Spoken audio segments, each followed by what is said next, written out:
Everyone, আমার ব্লগে তোমাদের আবারও সকলকে ওয়েলকাম জানাই। তো আবারও একটা নতুন ব্লগ নিয়ে তোমাদের সামনে হাজির হলাম। এই ব্লগে অন্নকূট ভোগের প্রতিটা মুহূর্ত তোমাদের সাথে শেয়ার করব।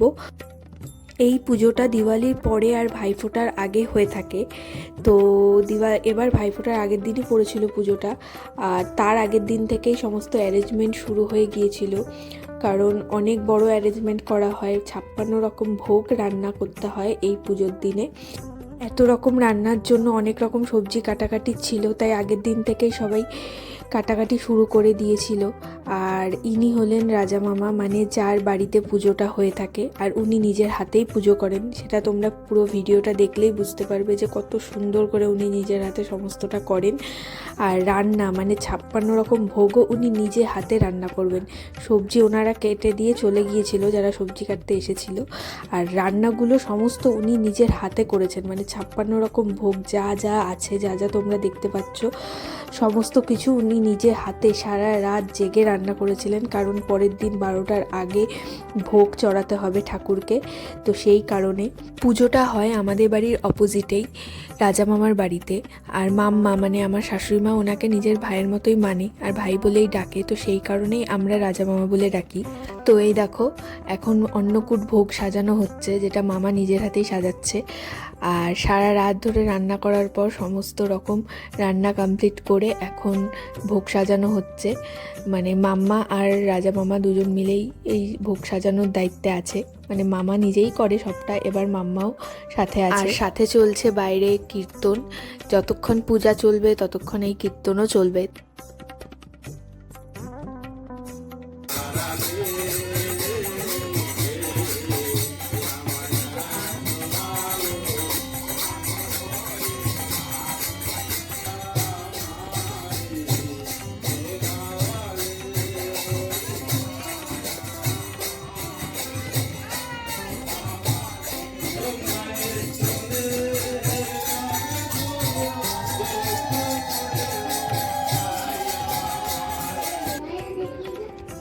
তো তোমরা দেখতে থাকো যে একটার পর একটা 56 রকম ভোগ দিয়ে কি সুন্দর করে অন্নকূট ভোগটা সাজানো হয়।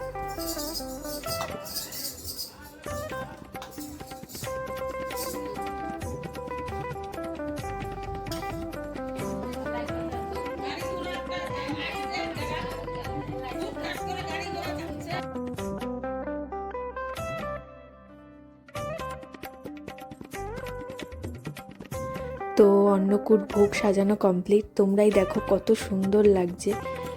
এটাই হলো অন্নকূট ভোগ, যেখানে 56 রকম ভোগ দিয়ে এটাকে সাজানো হয়। আর কথায় আছে এটাই নাকি স্বয়ং অন্নপূর্ণা, এখানেই স্বয়ং অন্নপূর্ণার বাস। এই জন্য এই অন্নকূট ভোগটাই মানে এটারই পুজো আর কি।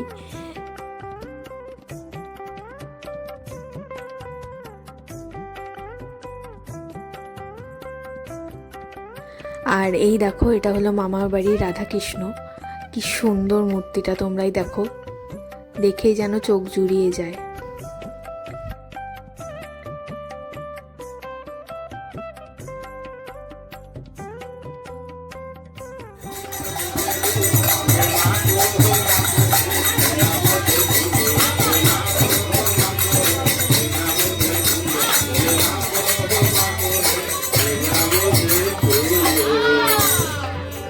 এরপর মামা বসে যায় পুজো করতে। তো মামারও খুব ইচ্ছে ছিল যে এই পুজোর একটা স্মৃতি থাকুক, কারণ প্রতি বছর এইভাবে পুজো হয়, কিন্তু সেভাবে ভিডিও করা তো আর হয়ে ওঠে না। তো সেই কারণেই মামা আমাকে বলেছিল যে একটা ভিডিও বানিয়ে দিস আমাকে পুজোর। তো এই জন্যই আরও বেশি করে প্রতিটা মুহূর্ত আমি ক্যাপচার করার চেষ্টা করেছি পুজোর, যেন আমি ভিডিওটা বানিয়ে মামাকে দিতে পারি, আর সাথে তোমাদের সাথেও শেয়ার করতে পারি যে এত সুন্দরভাবে পুজোর একটা ভিডিও তোমরাও যেন দেখতে পাও। তো সেই কারণেই তো তোমরা দেখো কত সুন্দর করে মামা নিজের হাতেই পুজোটা করছে।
পুজো শেষের পর এবার প্রসাদ বিতরণের পালা। যারা নিমন্ত্রিত ছিল আর সাথে যারা কীর্তন করেছিল সবাই সেখান থেকে প্রসাদ খেয়েই গিয়েছিল। তো আর এই প্রসাদটা যেটা দেওয়া হয় সেটা হলো এই অন্নকূট ভোগ, মানে এই 56 রকম ভোগ যে রান্না করা হয়েছিল সেখান থেকেই প্রসাদ যাবে সবার কাছে, মানে ওটাই ছিল প্রসাদ, আলাদা করে কিচ্ছু করা হয়নি। মানে যা রান্না হয়েছিল সেদিন পুরোটাই ঠাকুরের সামনে অন্নকূট ভোগ হিসেবে দেওয়া হয়েছিল আর সেখান থেকেই সবাই খেয়ে গিয়েছিল।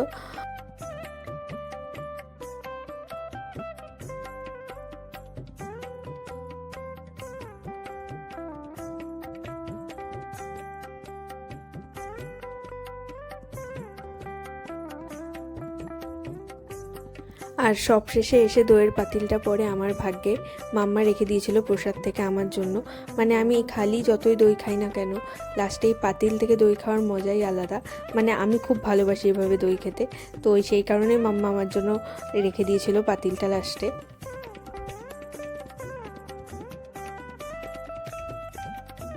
তারপর সবশেষে আমরা প্রায় সন্ধ্যার সময় খেতে বসি, মানে সব নিমন্ত্রিত লোকরা খেয়ে যাওয়ার পরে অ্যাট লাস্ট আমি, মাম্মা, রাজা মামা, পাপা সবাই মিলে একসঙ্গে খেতে বসি। খাওয়া দাওয়া শেষে আমরা একটু বেরিয়ে পড়ি প্যান্ডেল হপিং করতে। দুজন মিলে ঘুরতে চলে এসেছি। রাজা মামার পুজো শেষ হওয়ার পরে সন্ধ্যাবেলা শাশুড়ি বৌমা মিলে ঘুরতে চলে এসেছি, যে একটু মাম্মাকে ঠাকুর দেখে নিয়ে যাই। কালকে আমাদের এই ঠাকুরটা অ্যাকচুয়ালি দেখা হয়নি। তোমরা যারা আমার আগের দিওয়ালি ব্লগটা দেখেছিলে তারা দেখতেই পেয়েছিলে যে আমরা সবাই মিলে ঠাকুর দেখতে বেরিয়েছিলাম আগের দিনই, কিন্তু সেদিন এই ঠাকুরটার দেখা হয়ে ওঠেনি। তো সেই কারণে মাম্মাকে নিয়ে নেক্সট ডে বেরিয়ে গেছিলাম রাজা মামার বাড়ির পুজোর পরে, যে চলো তোমাকে নিয়ে ঠাকুরটা দেখিয়ে আসি। আর এটা আমাদের একদম বাড়ির সামনেরই পুজো ছিল, মহামায়া ক্লাবের বড় মায়ের পুজো। তো সেই কারণে মাম্মাকে নিয়ে বেরিয়ে গেছিলাম। আর যারা আগের ভিডিওটা আমার দেখোনি তারা অবশ্যই একবার গিয়ে চেক আউট করে আসো, আশা করি ভালো লাগবে। বড় মায়ের সেই অপরূপ মুখটা দর্শন করে আসার পর মনটা যেন আরও ভালো হয়ে উঠেছিল। তারপর আমরা বাড়ি চলে এলাম। বাড়ি এসে আমাদের চা খেতে খেতে আড্ডা চলছিল।